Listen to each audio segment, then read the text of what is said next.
ആകാശവാണി നമസ്കാരം. പ്രത്യേക വാർത്താ ബുള്ളറ്റിൻ വായിക്കുന്നത് സീന ആന്റണി. രാജ്യത്തിന്റെ അതിർത്തികൾ സംരക്ഷിക്കുന്നതിലും ഭീകരതയ്ക്കെതിരെയുള്ള പോരാട്ടത്തിലും സൈന്യം വഹിക്കുന്ന പങ്കിനെ പ്രകീർത്തിച്ച് രാജ്യരക്ഷാമന്ത്രി രാജ്നാഥ് സിംഗ് ന്യൂഡൽഹിയിൽ നടന്ന കരസേനാ കമാൻഡർമാരുടെ സമ്മേളനത്തെ അഭിസംബോധന ചെയ്യുകയായിരുന്നു അദ്ദേഹം. വടക്കൻ അതിർത്തികളിലെ നിലവിലെ സാഹചര്യം നേരിടാനും നയതന്ത്ര ചർച്ചകളുടെ പുരോഗതിക്കും സൈനിക പിന്തുണ അനിവാര്യമാണെന്ന് രാജ്യരക്ഷാമന്ത്രി പറഞ്ഞു. തെറ്റിദ്ധരിപ്പിക്കുന്ന പരസ്യങ്ങൾ നൽകിയതുമായി ബന്ധപ്പെട്ട കേസിൽ പതഞ്ജലി മാനേജിംഗ് ഡയറക്ടർ ആചാര്യ ബാലകൃഷ്ണ, സഹസ്ഥാപകൻ ബാബ രാംദേവ് എന്നിവർക്കെതിരെ സുപ്രീം കോടതിയുടെ രൂക്ഷ വിമർശനം. കോവിഡ് ഉൾപ്പെടെയുള്ള രോഗങ്ങൾ ഭേദമാക്കുമെന്ന അവകാശവാദമുന്നയിച്ച പതഞ്ജലിയുടെ പരസ്യങ്ങൾക്കെതിരെ ഇന്ത്യൻ മെഡിക്കൽ അസോസിയേഷൻ സമർപ്പിച്ച ഹർജി പരിഗണിക്കുകയായിരുന്നു സുപ്രീം കോടതി. ഇത്തരം പരസ്യങ്ങളുടെ പേരിൽ പതഞ്ജലിക്കെതിരെ നടപടിയെടുക്കാത്തത് എന്തുകൊണ്ടാണെന്നും സുപ്രീം കോടതിയുടെ രണ്ടംഗ ബെഞ്ച് ആയുഷ് മന്ത്രാലയത്തോട് ആരാഞ്ഞു.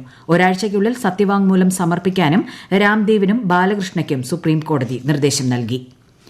കേരളത്തിൽ നാമനിർദ്ദേശ പത്രിക സമർപ്പിക്കുന്നതിന് 2 ദിവസം മാത്രം ശേഷിക്കെ 42 സ്ഥാനാർത്ഥികൾ ഇന്ന് നാമനിർദ്ദേശ പത്രിക നൽകി.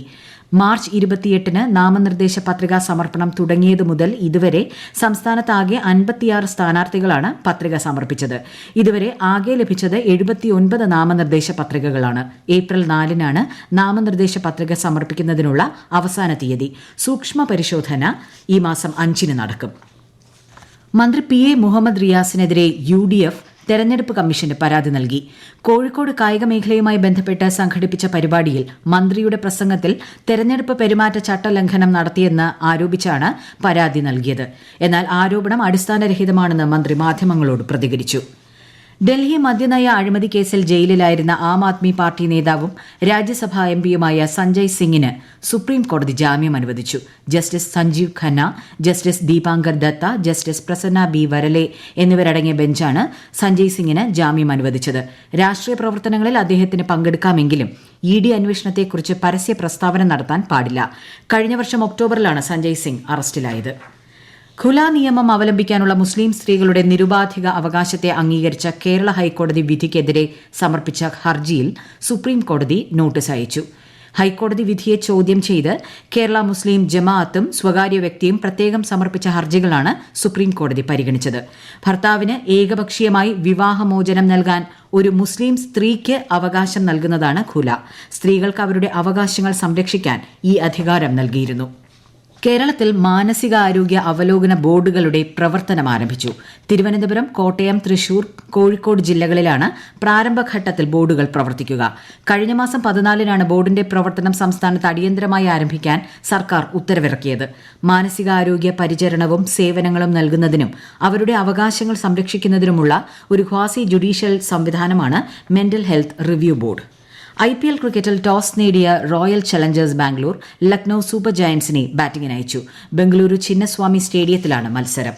ISL ഫുട്ബോളിൽ പഞ്ചാബ് FC ഒഡീഷ പോരാട്ടം പുരോഗമിക്കുന്നു. ഒഡീഷ കലിംഗ സ്റ്റേഡിയത്തിൽ നടക്കുന്ന മത്സരത്തിന്റെ ആദ്യ പകുതി പിന്നിടുമ്പോൾ ഇരു ടീമുകളും ഓരോ ഗോളുകൾ വീതം നേടി. നാളെ ISL-ൽ കേരള ബ്ലാസ്റ്റേഴ്സ് ഈസ്റ്റ് ബംഗാളിനെ നേരിടും. കൊച്ചി ജവഹർലാൽ നെഹ്റു സ്റ്റേഡിയത്തിലാണ് മത്സരം.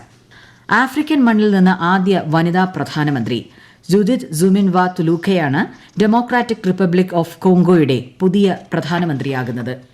കഴിഞ്ഞ ദിവസം തിരുവനന്തപുരത്ത് നിന്ന് കാണാതായ അധ്യാപികയെയും കോട്ടയം സ്വദേശികളായ ദമ്പതികളെയും അരുണാചലിലെ ഇറ്റാനഗറിൽ മരിച്ച നിലയിൽ കണ്ടെത്തി. ദമ്പതികളായ നവീനെയും ദേവിയെയും അധ്യാപികയായ ആര്യയുമാണ് മരിച്ച നിലയിൽ കണ്ടെത്തിയത്. മരണകാരണം വ്യക്തമല്ല. റിയാസ് മൌലവി വധക്കേസ് ഉന്നത പോലീസ് സംഘം പുനരന്വേഷിക്കണമെന്ന് KPCC acting president MM Hassan. കേസിൽ പോലീസും പ്രോസിക്യൂഷനും പരാജയപ്പെട്ടെന്നാണ് വിചാരണ കോടതി വ്യക്തമാക്കിയതെന്നും കേസിൽ UAPA ചുമത്താതിരുന്നത് വ്യക്തമായ അന്തർധാരയുടെ അടിസ്ഥാനത്തിലാണെന്നും അദ്ദേഹം ആരോപിച്ചു. അരുണാചൽ പ്രദേശിലെ വിവിധ സ്ഥലങ്ങൾക്ക് പുതിയ പേര് നൽകുന്ന ചൈനയുടെ നടപടിയെ ഇന്ത്യ അപലപിച്ചു. അരുണാചൽ പ്രദേശ് ഇന്ത്യയുടെ അവിഭാജ്യ ഘടകമാണെന്ന യാഥാർത്ഥ്യത്തെ ഇല്ലാതാക്കാൻ ഇത്തരം നടപടികൾ സഹായിക്കില്ലെന്ന് വിദേശകാര്യ വക്താവ് രൺധീർ ജയ്സ്വാൾ പറഞ്ഞു. ദമാസ്കസിലെ ഇറാൻ കോൺസുലേറ്റിന് നേരെ ഇസ്രായേൽ നടത്തിയ വ്യോമാക്രമണത്തിൽ ഇറാൻ റവല്യൂഷണറി ഗാർഡിലെ 2 ജനറൽമാർ ഉൾപ്പെടെ 11 പേർ കൊല്ലപ്പെട്ടു. അൽ ജസീറ ഉൾപ്പെടെയുള്ള TV ചാനലുകളുടെ സംപ്രേഷണത്തിന് ഇസ്രായേലിൽ താൽക്കാലിക നിരോധനം. കേരളത്തിൽ വരും ദിവസങ്ങളിലും പകൽ താപനില വർദ്ധിക്കാൻ സാധ്യത. ഇടുക്കി, വയനാട് ഒഴികെയുള്ള 12 ജില്ലകളിൽ മഞ്ഞ ജാഗ്രത നൽകിയിട്ടുണ്ട്. പ്രത്യേക വാർത്താ ബുള്ളറ്റിൻ കഴിഞ്ഞു. അടുത്ത വാർത്താ പ്രക്ഷേപണം നാളെ രാവിലെ 6:45.